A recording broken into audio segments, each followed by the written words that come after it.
Welcome to Same Spit, Different Face TV. Well, my opinions is facts, and if you don't like my opinions, you can start your own podcast, and it's free. So don't forget to spit on the like button, the subscribe button, and the notification. If you clicked on this video to hear what Big Durk, Lil Durk, Pop say about this case, I need you to hit that like button. If you're new to the channel, hit the subscribe button. Now, Spit Squad, Lil Durk father, he basically came out and he wanted to say, hey, you know, my son, it feels like these accusations against him are false.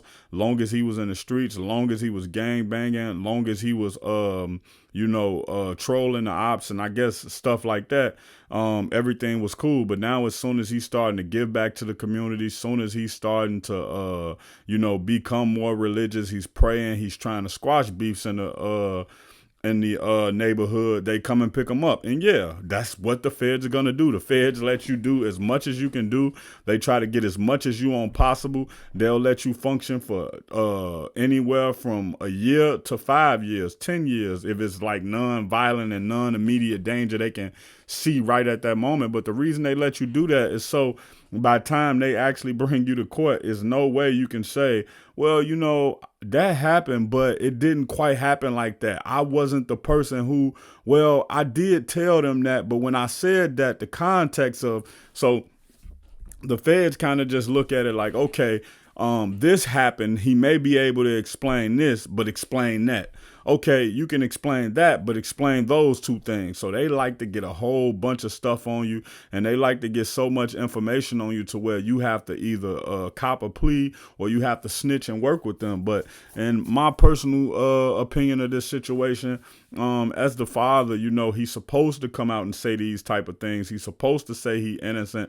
But also, I think one thing that kind of hurts this situation with him coming out and speaking is that he's actually been in these type of situations. He's been in jail. He's been viewed as a gang leader. So I think not from the perspective of him supporting his son, like the hood gon' be like, yeah, that's what he supposed to do. Yeah, he stand up, he real. But what you have to do when you understand what PR is, you're not only looking to appeal to the people in the hood. The people in the hood are not going to be the ones sitting in that jury box. The people in the hood are not the ones who going to be sitting in that judge robe. The people in the hood is not the ones who going to be the prosecutors. So what you have to do is, if I'm Lil Durk, I'm getting some of these other people that I was working with. I'm going to get the mayor to come out and say some nice things about me. I'm going to get that country singer that he was working with that time. I would get him to come and say some nice things about me. But he wouldn't get him because you got to remember he was actually trolling the Duck situation. And then that country singer had got under one of Durk comments and put a bunch of ducks under there. And everybody got on top of his head like, yo, you trying to troll Dunk? You a white boy, you a country boy, stay up out this street. It could get real all of that stuff. And then he had to apologize. So you killed the ally in that sense, because if you bring him on the stand, well, then what the Fed is going to say, hey, have you ever heard of a guy named FBG Duck? And why did you hear about him? And how did you hear about him? Did you ever have a social media interaction about this situation? And if you did, what happened? Oh, so did you and Dirk speak about this guy behind the scenes?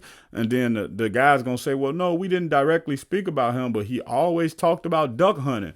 And then the prosecutor's going to ask, oh, well, around what month did he actually start talking to you about duck hunting?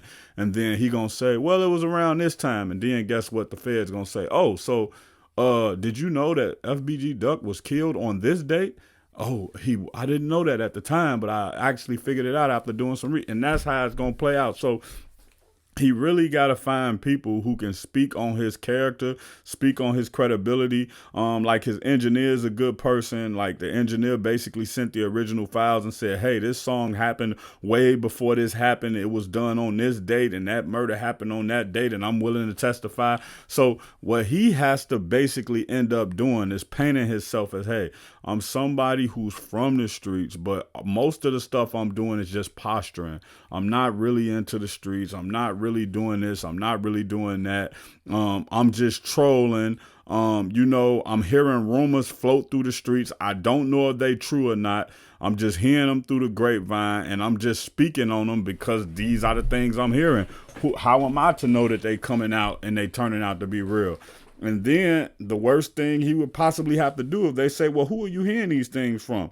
He can't just say, oh, in the streets, just fly by night. They not going to accept that. He's going to have to find somebody to say, hey, I heard that from this person. This person is dead, but this person told me that this was going on and that was going on.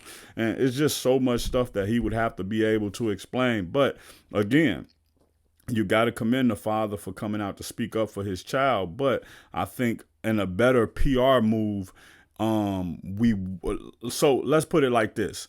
Tory Lane's father, who wasn't in the streets, who is a pastor, who doesn't have a gang background, who's never been in jail, he was vilified when he spoke out for Tory Lanez in this capacity. Now, we got to remember, take into account that Tory Lanez definitely was going against Megan Thee Stallion, and there was bigger things at play with Roc Nation being behind Megan Thee Stallion. But y'all get the point that I'm making.